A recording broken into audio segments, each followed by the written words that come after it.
मनसेचं mission election हे कधीपासूनच सुरू झालेलं आहे। आज मनसेची महत्त्वाची बैठक होणार आहे। राज ठाकरे यांच्या उपस्थितीमध्ये शिवतीर्थवर या बैठकीचं आयोजन करण्यात आलंय।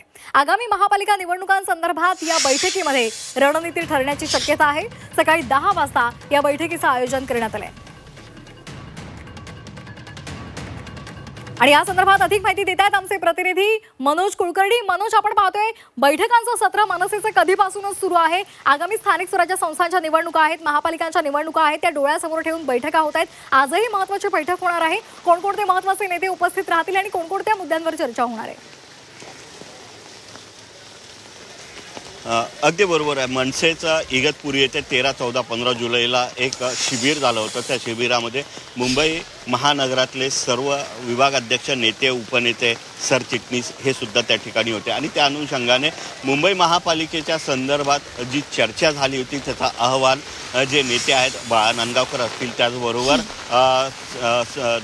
सरदेसाई असतील, संदीप देशपांडे असतील, हे अहवाल जो आहे तो राज ठाकरे यांना देणार आहे। त्याचबरोबर मुंबई महापालिकेची निवडणूक आहे ती कुणासोबत लढायची यावरही चर्चा होणार आहे। गेल्या काही दिवसापासून मनसे आणि शिवसेना उद्धव बाळासाहेब ठाकरे गट एकत्र येत असल्याचं पाहायला मिळते आहे। त्या अनुषंगाने जे कार्यकर्त्यांचं मत होतं ते एकत्र लढायचं की महायुतीसोबत जायचं यावर सुद्धा या गोष्टी जे आहे त्या राज ठाकरे यांच्यासमोर मांडण्यात येणार आहे। त्या अनुषंगाने ही बैठक होत आहे। एकंदरीतच या बैठकीमध्ये जो सूर निघणार आहे तो महायुतीसोबत जायचं आहे की उद्धव ठाकरे यांच्यासोबत निवडणूक लढायची आहे यावर निघणार आहे। एक राज ठाकरे सुद्धा यावर काय मार्गदर्शन करणार आहेत हे पाहणं सुद्धा महत्त्वाचं ठरणार आहे।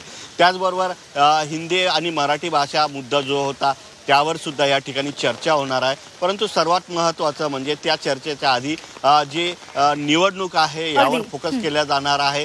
त्याचबरोबर पक्षांतर्गत जो बदल करायचा आहे पदाधिकाऱ्यांचा तो सुद्धा या बैठकीत चर्चेला जाण्याची शक्यता आहे। या बैठकीमध्ये नेमकं काय घडतं हे पाहणं महत्त्वाचं ठरणार आहे। धन्यवाद मनोज, आपण दिलेल्या सविस्तर माहितीसाठी।